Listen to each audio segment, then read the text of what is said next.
The sunlight flickered across his face as the trees rolled by. It was a beautiful sight. Grass-covered hills with tall trees, just beginning to be touched by the autumn fires. The warm colors of the fading summer sun bathed the landscape. The rumbling of the train, the salty ocean air blowing off the coast, and the comfortable embrace of the sun had put all but one of the passengers to sleep. He could not sleep. How could anyone sleep at a time like this? When the day one has hoped for approaches, the day that has filled all his dreams, the one that would change everything, Founder's Day. As the train rounded a corner, the grand walls and towers of the Capitol sprung into view. The mere sight of it accelerated his heart. All the dreams, all the stories swelled within him. Just as it had come into view, it was gone, hidden by hills and trees. But it did not matter. He was close. Closer than he'd ever been before. Long ago he had come this way, when he and the city were much younger. His parents often went to the capital to do business.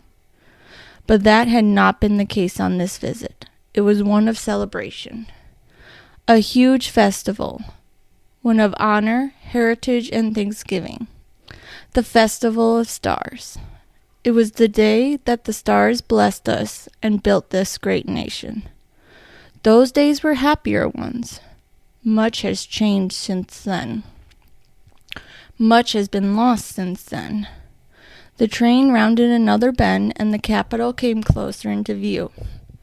So much so that the white of the towering marble walls, with their red and gold flourishes, could be seen in great detail.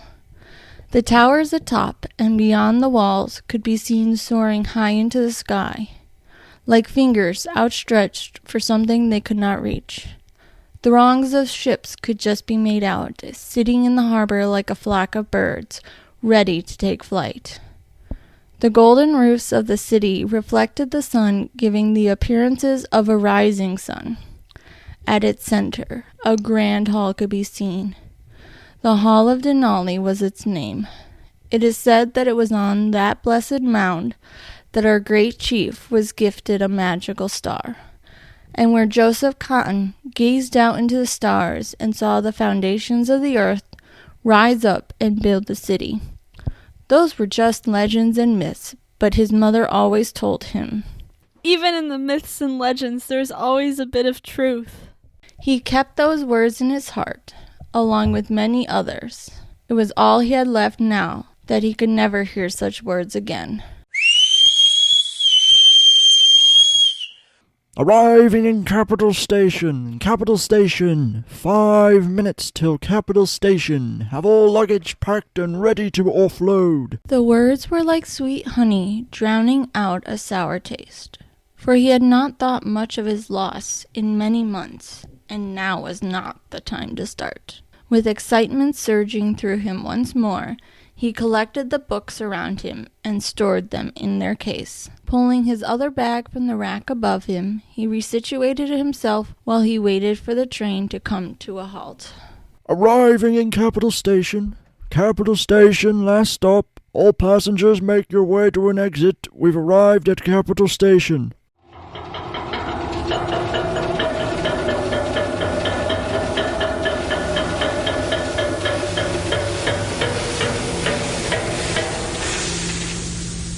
With the last shake of the train, all the passengers rose to their feet, scrambling for their luggage. They pushed and shoved their way to an exit. He jumped to his feet, almost dropping his luggage with excitement. He fumbled with the door, but to no avail. The aisles were jammed with people. It would be nearly impossible to get out that way. Searching for any possible exit, his eyes landed on the window. Without hesitation, he rushed to the window, threw it open, and slipped out. He flew from the window with the appearance of a flying squirrel and landed with little grace, only barely keeping his balance. A paper boy stood by with an amused look spread across his face. Can't say I ever seen anyone get off the train like that. Well, usually people are in less of a hurry. Ah, and why would you be in a hurry? No reason, just excited is all. I see. Well, there ain't much to be excited around here. Really? There's nothing going on in the Capitol. No, not that I can think of. Well, I guess that's good in some ways. For you, maybe, but not for me. Oh, yeah, I guess that's true. Well, here's a denal for the boring times. Why, thanks, mister. Oh no, it's just Eli. Well, thanks, Mr. Eli. Don't worry about it, but I best be off. It was nice to meet you. Nice to meet you, too. Navigating his way through the crowds of people going to and from the platform, Eli headed for the exit with only the road ahead in his mind. The exit into the city was a grand gate covered in golden trees with silver mountains adorning it. They were left open for the current of people to pass through. Walking under the archway, the commotion of the station was replaced with the bustle of the city. 20 dinars for the best pearls and gems in the 4 realms. Prime deals on all the latest fashion. Eli knew not to go to such places, filled with cheap tricks and fake imitations, all being sold for well more than their worth. The aromas of sizzling meat, fresh coffee, and sweet savna were overwhelming. Not wanting to wait any longer, Eli pressed on through the crowds, but his going was slow. It was a constant game of dodging and weaving between carts and people, trying not to lose his footing and get trampled under the never-ending flow of city life. It went on for some time. What should have taken minutes seemed to take hours. It was too much. This was nothing like the open fields and small town of his youth. It was suffocating. It felt like a trick. Everything was moving, everything except you. Constant noise berated his mind. His throat felt like it was collapsing, sealing off all passageways. He needed air. He needed it now. His need for air so distracted him that he never saw the man until it was too late. Out of nowhere, Eli was thrown to the ground as a man, thrown from a nearby window, collided with him in a torrent of pain and confusion. Pain like searing fire shot up his arm. He was trapped under the unmoving form that lay on top of him. 2 more men came flying from the window, landing mere feet from his face. The rays of sun were blocked as a tall woman sauntered out from the tavern. Her flaming red hair was caught in the bright sun. Her face framed by its light. She was the most beautiful thing he'd ever seen. Honestly, I thought you would have learned by now not to engage until you knew whether or not you were outnumbered. Well, there's no fun in that. Get up. With an outstretched hand, the girl hoisted the young man to his feet, releasing Eli's arm and letting him get a better look at the young man. Blood ran down from his lip and from over his right eye, though it was barely visible because of the blonde hair that hung low in front of his face. 2 more scars could be seen on his chin and cheek. It wasn't until after she had checked him over that the girl noticed Eli, still sitting in the dirt, clutching his arm. Oh my gosh, I didn't see you there. I'm so sorry. Are you hurt? No, I'm alright. You don't look like it. Here, let me see your arm. How did this happen? I was just walking past when your friend came flying into me. It's no worries. I am so sorry about that. Walt, you need to be more careful about where you're being thrown. It's not exactly my choice. Walter walked up to the still unconscious forms. With ease, he slung them over his shoulder and walked down the street, disappearing from view. Come, sit, and I will see what I can do about your arm. No, don't worry about it. It's fine. Your arm is hurt, and it's our fault. It's the least I could do.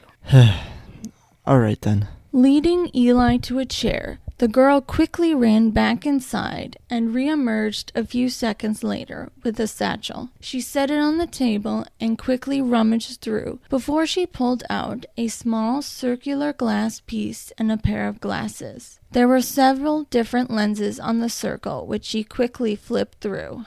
It looks like there's just a bit of bruising. That's good. It is, so you should be good. Well, thank you. I didn't catch your name. Oh my gosh, I am so sorry. My brother was thrown on top of you, and I forgot my manners. I'm Astrid, and the other one is my brother Walter. I'm Eli. Nice to meet you, Eli. You as well. But if you don't mind my asking, what happened between you two and those other guys?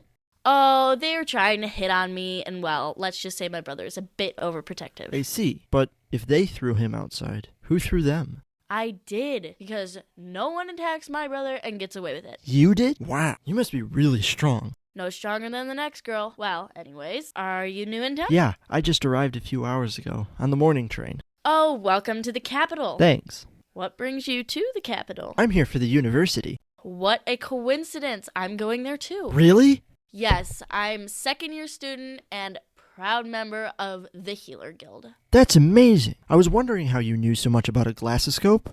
Yeah, I'm a pretty good healer, but what are you going for? I'm in the Explorers Guild. I'm hoping to be an archaeologist. That's pretty cool. The tall form of Walter cast both of them in shadow. Having time to look at him, Eli could tell he would be a terrifying figure when angry. Well, they're taken care of. Already? Didn't you get questioned?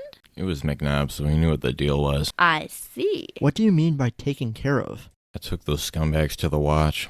Oh, Oh, right. Walter. This is Eli. Eli, this is Walter. Eli is also going to university. Why would he want to do that? Because, unlike some people, he wants to do something with his life. I do stuff with my life. Drinking, fighting, and girls is not a life. Sure seems like it. Disappointment spread like a raging fire across her face. It was so fierce that you couldn't look her in the eyes without feeling its wrath. hey, would you guys be able to show me how to get to the university? As fast as it appeared, it was gone, changed to her previously happy and light-hearted demeanor. Yeah, we can show you. They quickly gathered their things and were off heading down the road, passing building after building, all different yet all the same. The white and gold was constant throughout the whole city, with changing colors detailing each building. Running along the road, etched into each building, were carvings depicting the long history of the city and the nation. Epic battles showed the struggles of the people, the fall of Denali and the loss of the star, followed by the return of the star and of hope, the raising of the great city, and the death of a leader. All of this led to the gate that stood before them,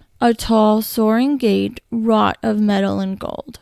2 trees sprouted from each side, the branches twisting and turning to create the bars. High above the tops of the trees was the Star of Denali, the guiding light. The words, "Seek what is unknown and know what is known," were emanating from the center. With those words, Joseph Cotton opened the university.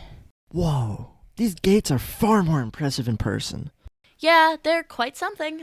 A gate, that's what. Oh, shut it. Passing through the gate, they headed down the path. All along, there were banners flying the golden eagle of Toulon. A number of statues lined the path, depicting different scholars, explorers, generals, and notable people. Buildings lined the path as well. Coming to the end, they were greeted with a large, open plaza. 6 buildings with 6 figures made up the perimeter of the plaza. In its center was a green lawn and a fountain with Joseph Cotton standing in its middle.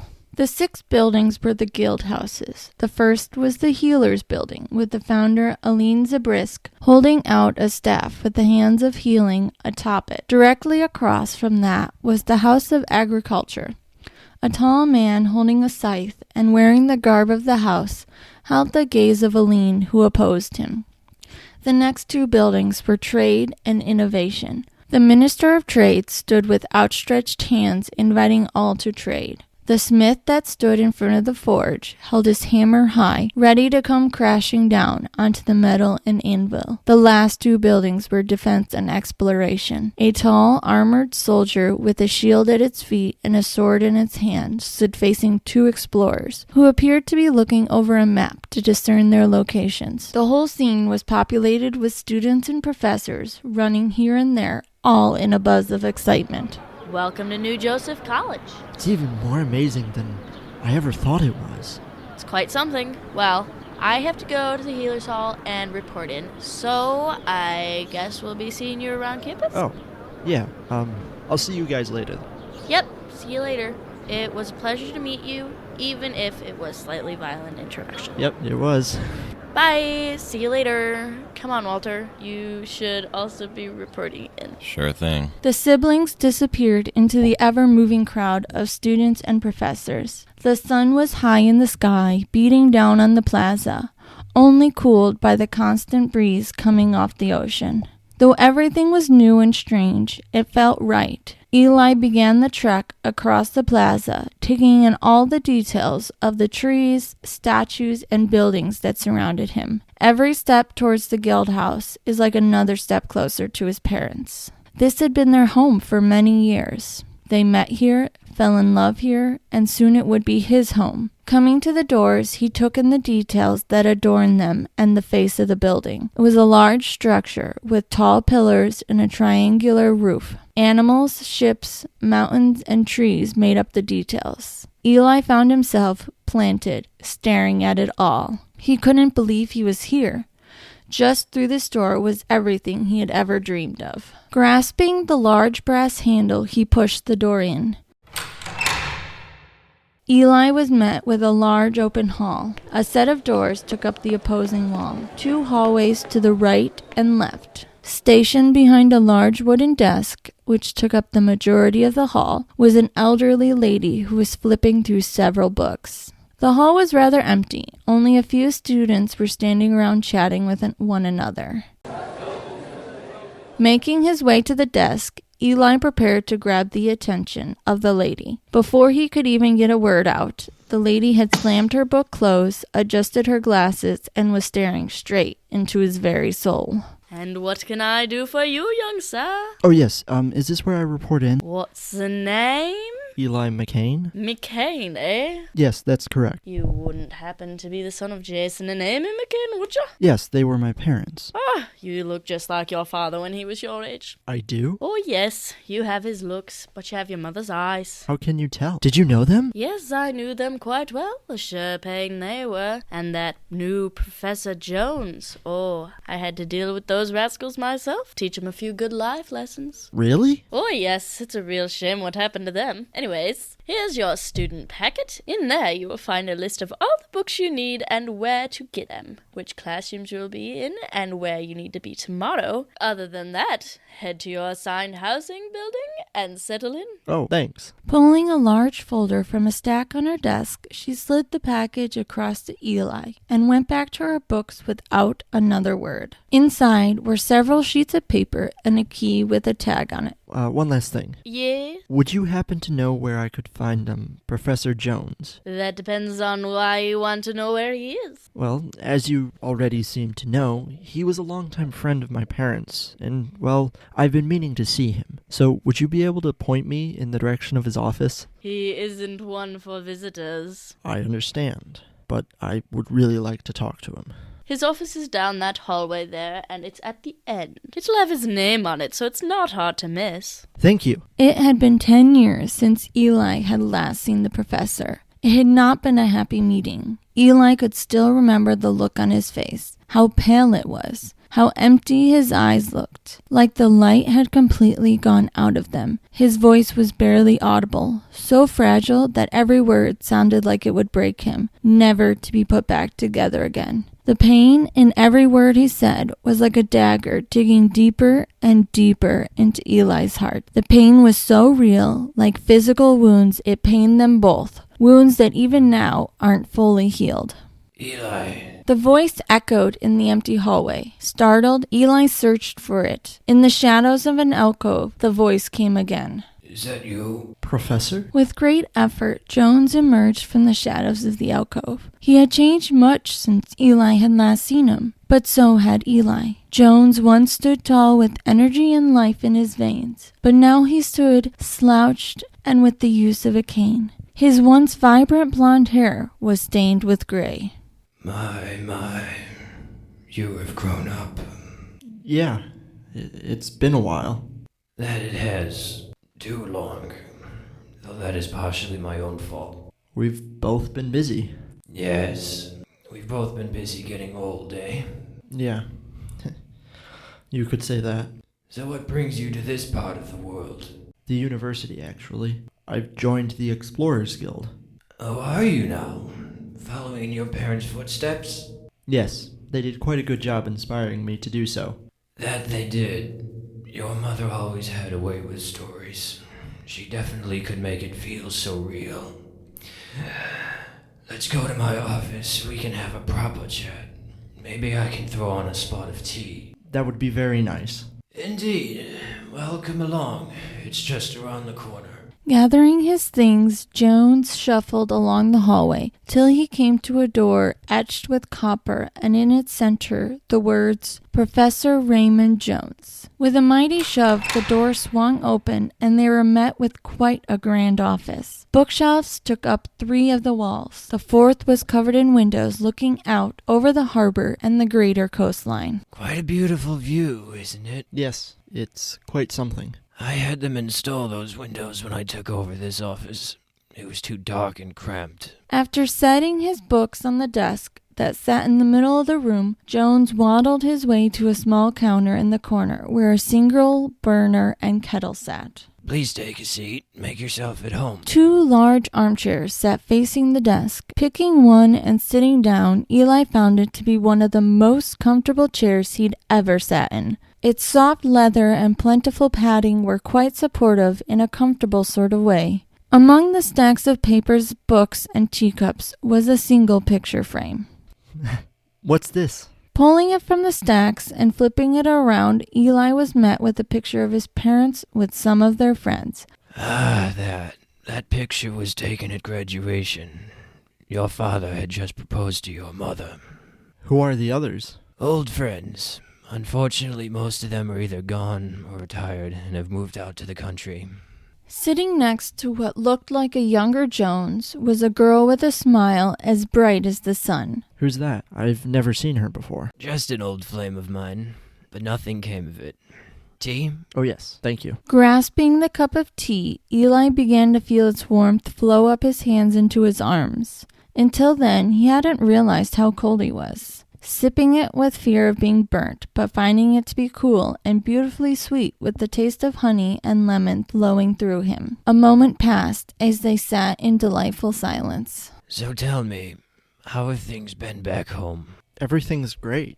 Aunt Zana and Uncle Randolph moved in last summer, mostly just to get settled in before I came here. It was quite the ordeal when I left, but other than that, everything's good. But how are you? I know it's been some time since... Well, we both know what. As good as I can be, but some days are harder than others. Yes, I hope you've kept busy. I know they wouldn't want you to be unhappy. I do my best to keep busy. Good, good. The silence began to grow thick as they both went back to those days, which neither ever wanted to relive. Are you participating in the Founders Game tomorrow? I might. Now, the Founders Game is a school-wide game where a set number of players are broken up into teams and must fight their way to retrieve the Blessed Star, or a replica of it. The winners gain special honors, such as their own private quarters. 3 matches take place during Founders Day, and 3 teams are chosen. I'd recommend competing. It's a good way to meet new friends. That's actually how I met your parents. I'll think about it, but I should probably get going and get settled in. Yes, you probably should. I should also probably get the last few things in order before classes start. Oh, that reminds me. I have something I want to give you. Setting his cup to the side, Jones rose and began to rummage through a drawer in one of the bookcases. I know I kept it in here somewhere. Ah, there it is. With some effort, the professor pulled a box from the drawer. Now, I meant to give you this a long time ago, but you know how things are. I had put it aside and forgotten. Jones held out the box for Eli. Taking it, he saw the box was ornately decorated with branches and leaves spreading out from each corner. In its center was a shield with the 4-winged eagle at its center. Grasping in its talons were 2 spears and a map. What is it? A gift from your parents.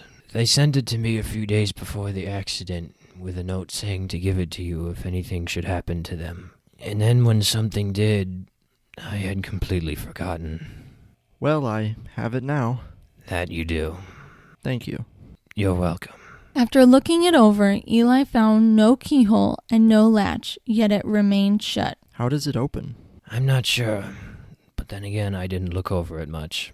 Why not? It wasn't meant for me. Oh, well, I'll take a look at it later. That sounds like a good idea. I'll See you around, Uncle. A small smile spread across his face. It was in that smile that Eli saw just how old Jones was getting and how weak he looked. It's been a while since anyone's called me that. It's been a long time. Yes, it has. Eli, Yes, your parents would be proud that you are here. Remember that. I will. The weight of the box in his hands held all the pain in his heart. He dreaded and longed to open it. Heading back the way he came, Eli found himself once again in the vast hall. A map decorated the floor. It depicted nearly the entire known world. There were less people hanging about the hall, but still the old lady sat going through her books. As if with some sixth sense, her head snapped up and she locked eyes with him. It would take a long time before he got used to that.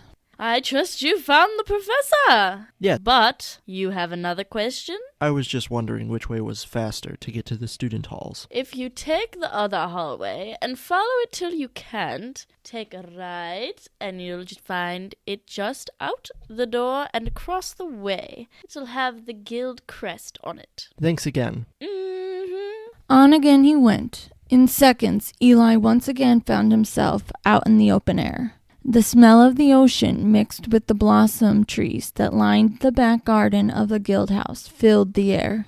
The air almost seemed to hug you with its warm, sweet, yet salty feel. A lovely garden with an array of fruit trees and shrubs lined the winding path. Across the way was a long line of tall buildings, each different from the other. One had the crest of agriculture, another had the hammer of the forge. Directly across was the map and compass of the explorer. The building was some 3 floors tall. Built in the same style as the guild house, it was easily identifiable. Passing through the door, Eli was greeted by a moderate living space. Sofas, chairs, and a few tables were sprinkled around the room. The layout almost mirrored the guild hall, but with 2 staircases replacing the hallways. Behind the desk was a young man, rather than an old lady who could stare you to death, though he still had a book in his hands. Excuse me. Yes, what can I do for you, mate? I'm here to check into my rooms. What name would it be under?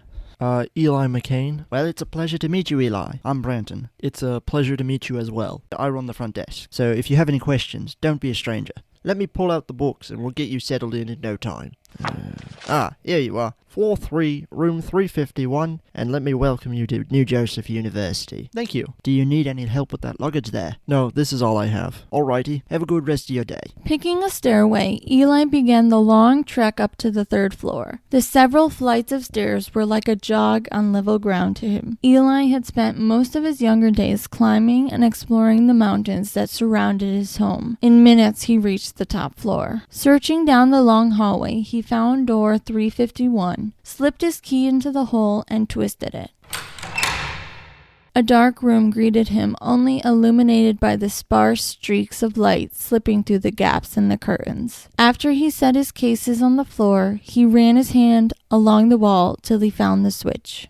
The lights came to life in a blinding fury. Blinking away the pain, Eli soaked in his new home. It was a modest place. A simple bed, chair, and desk took up most of the space. Well, guess this is home. Setting to organize and bringing life into the room, Eli found a strange sense coming over him. It was a tingling feeling, as if a snake was slithering its way up his arm to wrap itself around his neck.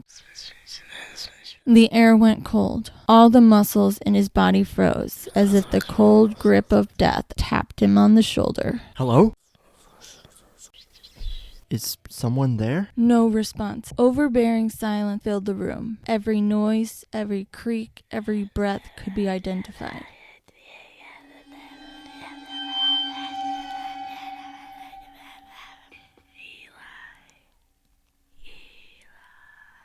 Was it calling his name? It was an urge so fierce and so powerful few could resist it. But where was it coming from? A slow dread swallowed in his heart, and understanding flared within him. He knew. In an instant, he knew. The box. The sealed box from his parents. Fear and desire racked his body. Shaking, he turned to look at it. The box began to glow, a white as bright as the sun. More out of instinct than action, he crossed the room.